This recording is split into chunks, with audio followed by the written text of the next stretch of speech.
Hey, what's up, squids? Welcome back to the channel and welcome back to part 2 of my first year on YouTube. So you're probably wondering, why did he have to make 2 parts to this video? Well, if you know me, my videos are typically long and I didn't want to bore you and have a long drawn out video, so I decided to cut it up into 2 pieces. Now, don't judge me too hard. My bike is really filthy and I haven't washed it in like, I want to say, a month and a half, and I'm headed over to this car wash right now to have it washed. And I wanted to talk to you about 3 things.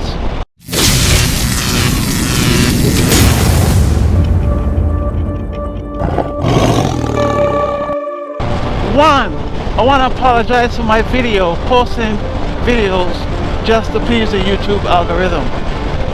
Now I made that video and I pointed out posting dumb videos to please the YouTube algorithm may be hurting your channel.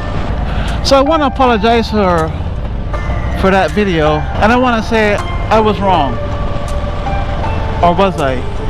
So Matti dropped a video last week explaining why you should be getting better at making content on this platform. And I'll let him explain it because he did a better job at explaining it than I would. And I've been hearing this piece of advice from a few different big YouTubers recently, and that is, you have to make 100 crappy videos. And that's terrible advice unless you add one very, very important thing. The good news is you don't actually need to make 100 crappy videos. I've heard this a bunch recently about how Mr. Beast made 100 videos before he got 1,000 subscribers, and MKBHD made 100 videos and he only had, I think, like 78 or something subscribers. And the conclusion is you have to make 100 crappy videos. Just get them out of the way, make 100 crappy videos, and then magically you are good. Nah.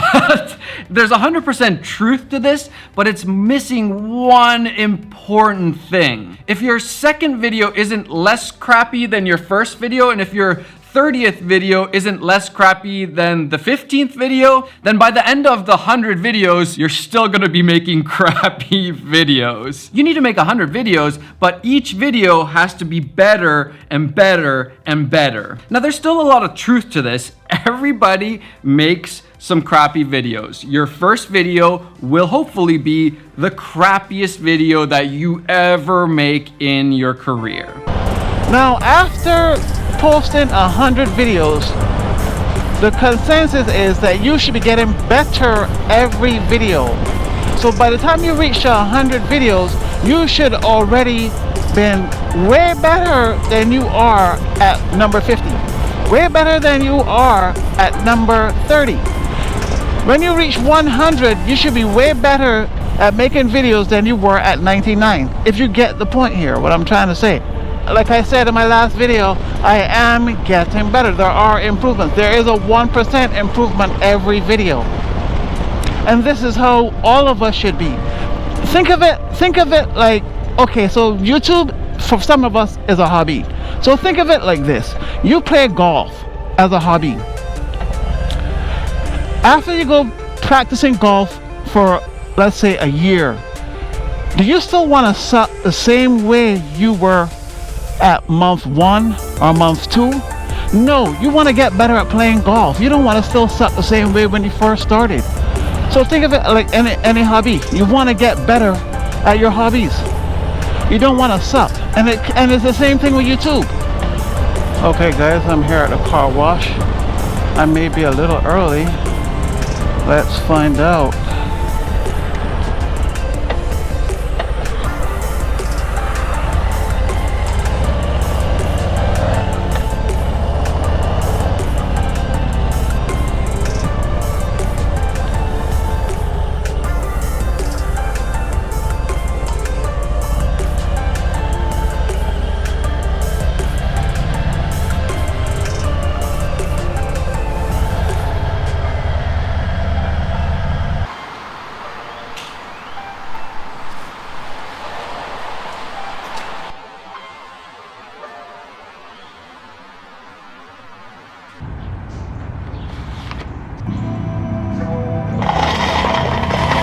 Remember when I told you guys in part 1 that this hobby can get pretty expensive. Well, it's time to elaborate on what I meant by expensive. Now, let's say for instance, I mentioned about hobbies and getting better at hobbies. Now, my friend just picked up bicycle riding and he wants to get better at bicycle riding. So what did he do? Well, first he started off with just buying the bicycle. He rode around without a helmet for a while, and then he bought a helmet. He rode around without a helmet for a while, and he bought some gloves. He rode around with a helmet and gloves for a while, and then he decided to buy the pants and the shirt.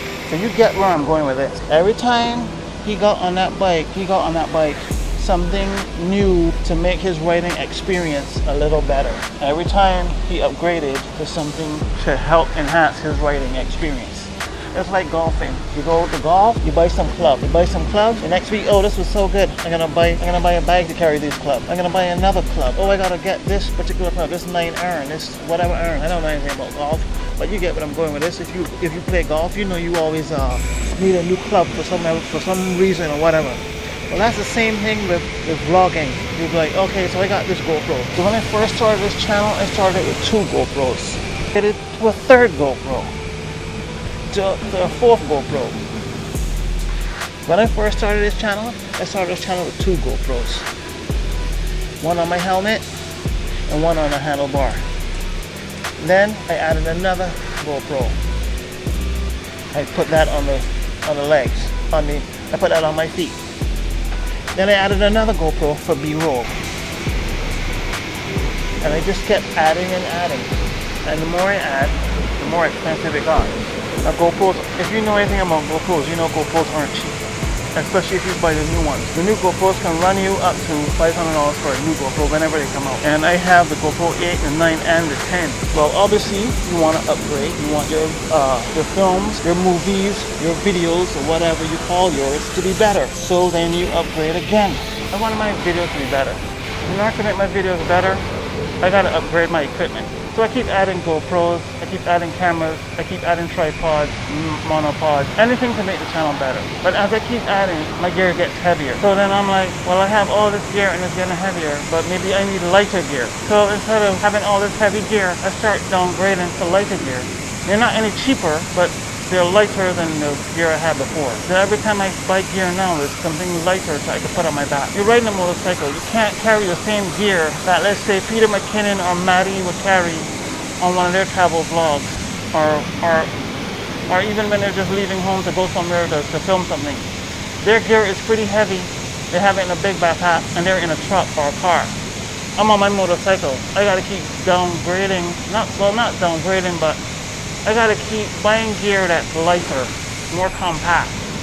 So instead of having a 90D camera, a 60D camera, or the new R camera, or 7R, or whatever R's they are, I gotta downgrade to something smaller, like maybe a Canon M50, maybe a Sony Alpha. I think the whole point behind creating a YouTube channel is to find yourself an outlet to express yourself.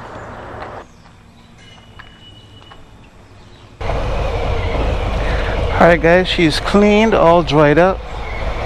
Now it's time to get the hell out of here. Whew.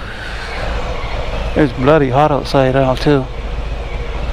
Alright, let's get the hell out of here, guys. Alright, let's hit the road and talk a little more.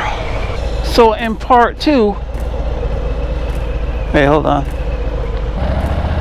I gotta get a filter. I gotta get a filter for my bike. So let me stop in here real quick.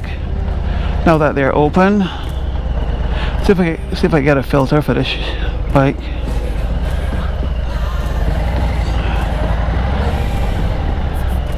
So in part 2 of this video, I mentioned that I had a couple months off, like 6 months, between 5 to 6 months off, and I had time to come to my senses about worrying about my views and my counts, about my views and my subscriptions and my likes.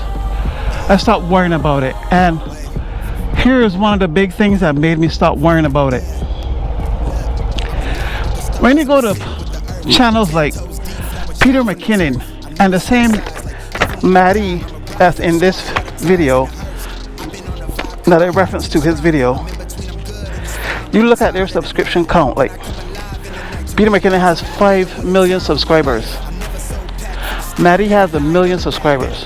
But when you go to their videos and you look at their view counts are much lower than their subscriptions. And I'll show you that right now.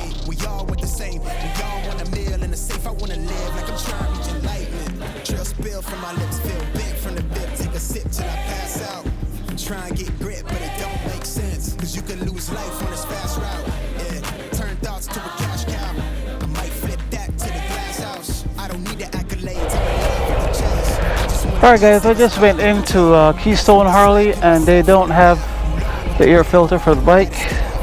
I chose not to film it because this video is already long enough as it is already, and I didn't want to piss you guys off with more freaking b-roll and more rambling, so I chose not to film it. Now, like I was saying before, if you look at the subscription counts versus the views, most of the big channels don't, like say for instance Peter McKinnon has 5 million subscribers. He does not obviously get 5 million views per video. If he gets like 200 views, like 200,000 views or 100,000 views, 20,000 views, he gets a lot of views. The same with any of the big channels. If they're lucky enough to get a couple 100,000 views, then I guess they did good.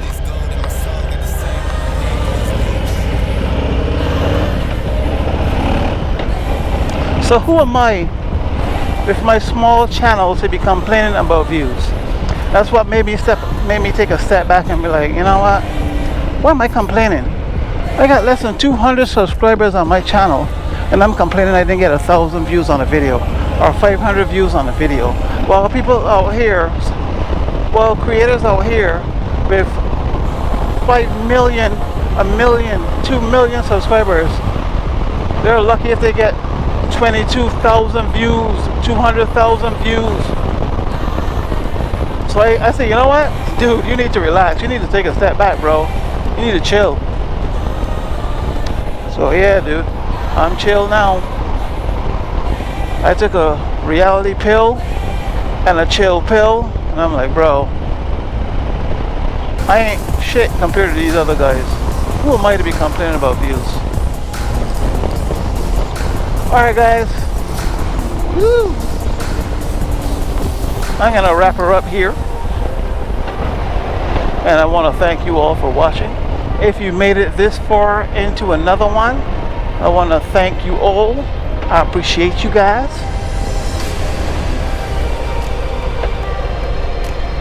Hold on, let me finish this after I get from behind this car. Ooh, shit. So like I was saying before the stoplight, if you made it this far into the video, I want to thank you all for watching. I appreciate you all, man. I want you to keep your eyes on the swivel, keep the sticky side down, the shiny side up, and guys, I'll see you in the next one.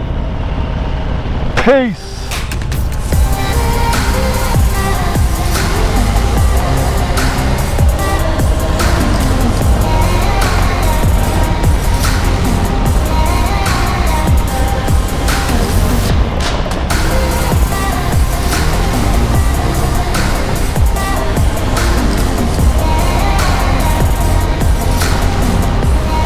Oh shit.